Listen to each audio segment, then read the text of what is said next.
নমস্কার বন্ধুরা, আমি আরতিস কিচেন ফুডস অ্যান্ড ফ্লেভার্সে আরতি সমীর ফুডি সবাইকে স্বাগত জানিয়ে আজকের সারাদিনের একটা ব্লগ শেয়ার করছি তোমাদের সাথে। আজ 4 সেপ্টেম্বর, আমার নাড়ুগোপালের জন্মদিন, মানে আমার ছোট ছেলে। যাই হোক, তো বৃহস্পতিবার, এবারে কি করব বলো, নিরামিষ ছোট করে একটা আয়োজন করব। আর আগে তো যখন ছোট ছিল তখন ঘরে সব রকম রান্না করতাম, 5 রকমের ভাজা, সব কিছু ঘরেই করতাম। যত দিন দিন বড় হচ্ছে, চারিদিকে ঘুরছে ফিরছে। এবার বন্ধুদের সাথে বাইরে সবাই করছে, যেহেতু বাইরে পার্টি দিচ্ছে, তাই আমার 2 ছেলেও জন্মদিনে ঘরে আমি যেটুকু পারি দুপুরে আয়োজন করি, আর রাতে ওরা বাইরে খায়।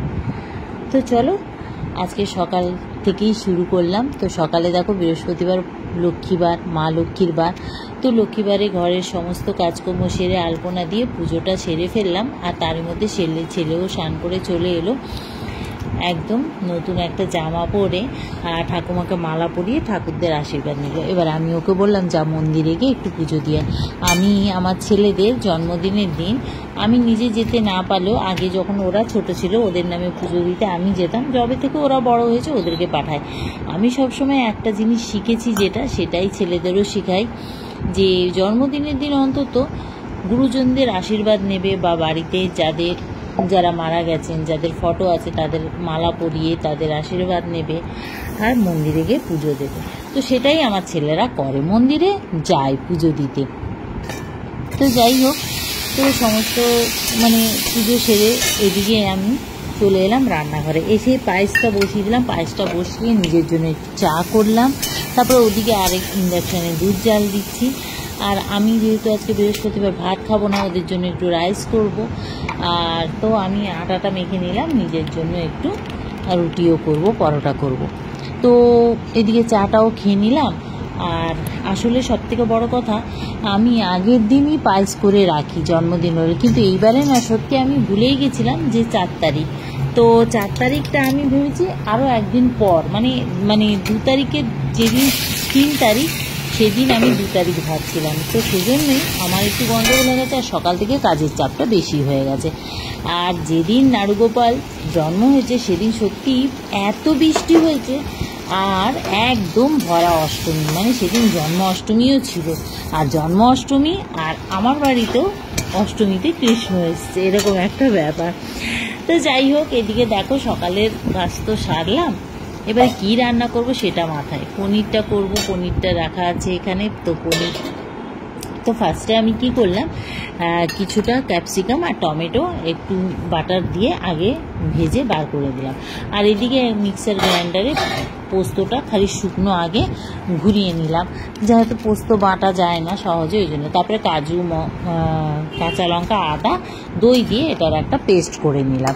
আর ব্যাস, এবারে ওই কড়াতে দিয়ে দিলাম শাহজিরে, এলাচ, দারচিনি, লবঙ্গ, তেজপাতা, শুকনো লঙ্কা, ফোড়নটা দিয়েই আর আমি দিয়ে দিলাম পনির, আর নুনও দিয়ে দিয়েছি। ব্যাস, পনিরটা বেশ লাল লাল করে ভেজে নিলাম। আচ্ছা, গোলমরিচও ফোড়ন দিয়েছিলাম। আচ্ছা, দিয়ে তারপরে ভেজে আর তুলব না পনিরগুলোকে, যে পেস্টটা করেছিলাম ওই পেস্টটা একটু দিয়ে দিলাম এর মধ্যে, দিয়ে ভালো করে এটাকে কষিয়ে নিলাম। দিয়ে নুন দিয়ে ভালো করে কষিয়ে, কোনো রকম হলুদ আর মশলা এতে দেবো না, ভালো করে কষিয়ে নিলাম। পেস্টটা দেবার সময় কিন্তু ফ্লেমটা একদম লো রাখতে হবে। ভালো করে কষিয়ে নেবার পর এইবারে কষানো যেই হয়ে গেছে, দিয়ে দিলাম অমনি জল দিয়ে এটাকে 5 মিনিট ফুটিয়ে নিলাম। তারপরে গরম মশলা গুঁড়ো দিয়ে দিলাম, আর ওই যে ভেজে রাখা পনির আর ক্যাপসিকামটাও দিয়ে দিলাম। আর নামানোর আগে একটু গরম মশলা গুঁড়ো দিলাম, অল্প একটু চিনি দিলাম, দিয়ে আবারও এটাকে ঢেকে রাখলাম। ঢেকে রেখে আরও 5 মিনিট একটু লো হিটে ফুটিয়ে নিলাম। আর যেই বাটিতে এটা আর কি বার করবো, সেই বাটিতে 1 চামচ বাটার দিয়ে রেখেছি। ব্যাস, এদিকে পনিরটা হয়ে গেছে, ওটাকে নামিয়ে নিলাম। আর এদিকে এবার আলুর দম করবো। তো আলুটা দেখো জাস্ট গরম জলে একটু ফুটিয়ে নিচ্ছি, সিদ্ধ করবো না, কিন্তু আমি আলুর দম করলে আলু সিদ্ধ করি না। তো আলুটা জাস্ট একটু ফুটিয়ে নিচ্ছি। আর এদিকে ওই কড়াটা ধুয়ে আবার বসিয়ে দিলাম, আর তার মধ্যে দিয়ে দিলাম তেলটা যেই গরম হয়েছে, জিরে, এলাচ, দারচিনি, লবঙ্গ, তেজপাতা, শুকনো লঙ্কা ফোড়ন দিয়ে দিলাম, আলুটা দিয়ে দিলাম। আলুটা আমি ভেজে আর তুলবো না, সেই জন্য ফোড়ন দিয়ে আলুটা দিয়ে দিলাম। আলুটা নুন দিয়ে দিলাম, দিয়ে এবার আলুটাকে ঢেকে ভালো করে লাল লাল করে ভেজে নিলাম। আর যেই পেস্টটা আমি করেছিলাম পনিরের জন্য, সেইটা আবার একটু মগজদানা আর টমেটো দিয়ে আবারও একবার একটু পেস্ট করে নিলাম। ওটা যেহেতু পনিরে আর মগজদানা দেবো না, সেই জন্য নাহলে একেবারে পেস্টটা করতাম আগে। তো এইদিকে দেখো আলুটাও আমার ভাজা হয়ে গেছে সুন্দরভাবে। আর তার মধ্যে দিয়ে দিলাম ওই পেস্টটা, আর জিরে গুঁড়ো, ধনে গুঁড়ো, লঙ্কার গুঁড়ো, হলুদ গুঁড়ো দিয়ে দিলাম, দিয়ে একটু জল দিয়ে মিক্সি জার ধোয়া জলটা দিয়ে ব্যাস এবারে আর কি ভালো করে এটাকে এবারে ঢেকে ঢেকে ভালো করে একটু কষিয়ে নেব তেল ছেড়ে আসা অবধি। তো এদিকে আলুটা বসিয়েছি কষাতে, আর ওদিকে দেখো বৃষ্টিও নেমে এসেছে। আর আজকে সকালে প্রচুর কেচেছি, সেগুলোও তুলে নিলাম, তুলে এবার ওগুলোকে ভাঁজ করে রাখলাম। ওদিকে আলুটা কষতে কষতে ঢেকে ঢেকে কষাচ্ছি যেহেতু। আর দেখো এদিকে এই কাজটাও আমার হয়ে যাবে, একা হাতে তো কি করব বলো, সব দিক সামলাতে হয়। আর এর মধ্যে বৃষ্টি চলে আসছে, বারবার বৃষ্টিও চলে এলো, এবার জানলাগুলোও বন্ধ করতে হবে ব্যাস। আর আমার অবস্থা দেখছো, সেই সকাল থেকে রান্নাঘরে ঢুকেছি। তো যাই হোক, এবারে দেখো বিছনার চাদরটাও পেতে নিলাম, পেতে এবারে চলে এলাম আবারও রান্নাঘরে। এসে আবার কি করলাম, ব্যাস এবারে এটাকে ভালো করে দেখো জল একদম টেনে গেছে, ভালো করে কষিয়ে নিলাম। আর ওই ভেজে রাখা ক্যাপসিকাম আর টমেটো দিয়ে দিলাম, দিয়ে ব্যাস আবার একটু জল দিয়ে দিলাম। জলটা দিয়ে ভালো করে নেড়ে চেড়ে একটু নুন, একটু চিনি, মানে নুনটা তো আগেই দিয়েছি, একটু চিনি দিয়ে দিলাম, আর গরম মশলার গুঁড়ো দিয়ে দিলাম, দিয়ে একটু নেড়ে চেড়ে ব্যাস এবারে এটাকে ঢেকে রাখবো ওই আরও 5 মিনিট। আর আলুগুলো কিন্তু সিদ্ধই হয়ে গেছে খুব ভালোভাবে, দেখো ঢেকে ঢেকে ভাজলে না আলু খুব ভালোভাবে সিদ্ধ হয়ে যায়। মানে আলু সিদ্ধ করার কোনো দরকার নেই। আমি আলুর দম করলে কিন্তু আলু সিদ্ধ করি না, সিদ্ধর একটা গন্ধ থেকেছে, জাস্ট এটা কাঁচা গন্ধটা বেরিয়ে যাওয়ার জন্য আমি জাস্ট একটা ফুট দিয়ে জলটাকে ফেলে দিয়েছিলাম। তো ব্যাস এবারে আর কি ব্যাস এটা নামিয়ে নিলাম, নামিয়ে এটাকেও একটা বাটিতে ঢেলে রাখলাম। আর এদিকে আবার কড়াটা ধুয়ে বসিয়ে দিলাম। আচ্ছা, ওদিকে আমি চালটা কিন্তু আগেই ধুয়ে রেখে আবার চালটাকে মেখেও নিয়েছিলাম, হলুদ আর ঘি দিয়ে মেখে রেখে দিয়েছিলাম। তো এদিকে কড়াতে দিয়ে দিলাম দেখো এলাচ, দারচিনি, লবঙ্গ, তেজপাতা দিয়ে দিলাম, দিয়ে যেই ফোড়নটা হয়ে গেল অমনি কাজু আর কিশমিশটাও দিয়ে দিলাম। ব্যাস কাজু আর কিশমিশ ভেজে আর তুলছি না, একেবারে করবো ভেজে। ব্যাস কাজু আর কিশমিশটা যেই ভাজা হয়ে গেছে ধুয়ে রাখা ওই মেখে রাখা চালটা দিয়ে দিলাম, চালটা দিয়ে বেশ ভালো করে ভেজে নিলাম। চালটা ভেজে ভেজে ভেজে বেশ গরম জল করে রেখেছিলাম, এদিকে গরম জলটাও দিয়ে দিলাম, আর একটা কাঁচা লঙ্কা দিয়েছি। তোমরা চাইলে এতে আদাও দিতে পারো, বেশ ভালো লাগে, আমি আর দিলাম না। ব্যাস এবারে পরিমাণ মতো জল দিয়ে দিলাম। আর রাইসটা মানে বাসন্তী পোলাওটা ছেলেদের জন্যই করছি, ওই 1 কৌটো চালের মতোই করছি আর কি, 1 থেকে 1.5 কৌটো। ব্যাস জলটা দিয়ে এবার ঘি দিয়ে দিলাম, ঘি দিয়ে এটাকে এবার চাপা দিয়ে মিডিয়াম হিটে রেখে দিলাম। তো দেখো মিডিয়াম হিটে ওই 5 মিনিট মতো রেখে দিয়েছিলাম, দিয়ে তারপরে আবার ঢাকাটা খুলেছি, অল্প জল এখনও রয়েছে, তারপরে একদম ফ্লেমটা লো করে এবার ঢেকে দিলাম, ঢেকে এবারে ঢেকে দিলাম, পুরো জল টেনে গেছে। এবারে দেখো চালটাও খুব সুন্দর সিদ্ধ হয়ে গেছে।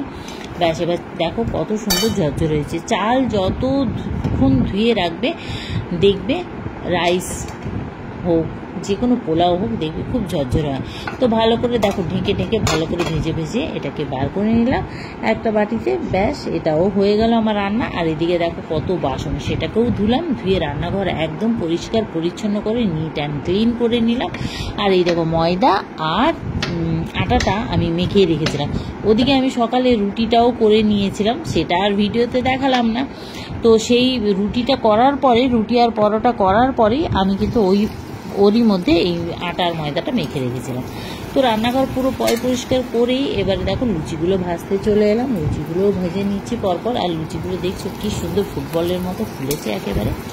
তো চলো লুচিগুলো আমার ভাজা হয়ে গেছে এইভাবে। আর এদিকে ছেলের আবার খাবার টাইম হয়ে গেছে, এবার থালাটাকে তো একটু যত্ন করে সাজিয়ে নিতে হবে। তো চলো থালাটাকে সাজিয়ে নিলাম। ফার্স্টে ওই যে পোলাও, বাসন্তী পোলাও সেটা দিয়ে নিলাম, আর সাথে আলুর দম, পনির সেটা তো রয়েছে, তো সেটাও দিয়ে দিলাম। আর পায়েস, মিষ্টি আর 2টো লুচি। ছেলে না একদম চাটনি খেতে চায় না, পাঁপড় খেতে চায় না, তো কি করব বলো, যেটা খেতে চাই সেটাই করলাম। হ্যাঁ, আমি আগে কি করতাম, 5 রকম ভাজা, মাছ, ডাল সবই করতাম, কিন্তু এইবারেও করতাম যদি বৃহস্পতিবার না পড়তো, অন্য দিন থাকলে আমি সেই সব আয়োজন করতাম। আর দেখো ওর বাবাও নেই, আমি একা হাতে যেটুকু পেরেছি, যেভাবে পেরেছি আমি করেছি। কিন্তু এতে ছেলে প্রচুর খুশি হয়েছে, মানে ওরা আসলে এই ধরনের জিনিসগুলো খেতে ভালোবাসে। তো এবার জন্মদিনের দিন এইটা পেয়েছে, মানে ব্যাস খুব খুশি। তো যাই হোক, এই দেখো থালাটা পুরো সুন্দর করে সাজিয়ে নেন, ছেলেকে দিলেন। এবার বড় ছেলেকে ডাকছি, বলছি একটু ছবি তুল, ও আসছেই না, শুয়ে আছে। আর এবারে দেখো ধান, দুব্য, প্রদীপ এগুলো দিয়ে আগে করতাম, এখন যত বড় হয়েছে বলছে ওগুলো আর করতে হবে না, তাই আমিও আর এখন করি না। ওই পায়েসটা করেছি, যেহেতু পায়েসটা দিলাম, একটু দিতে হয় নিয়মে।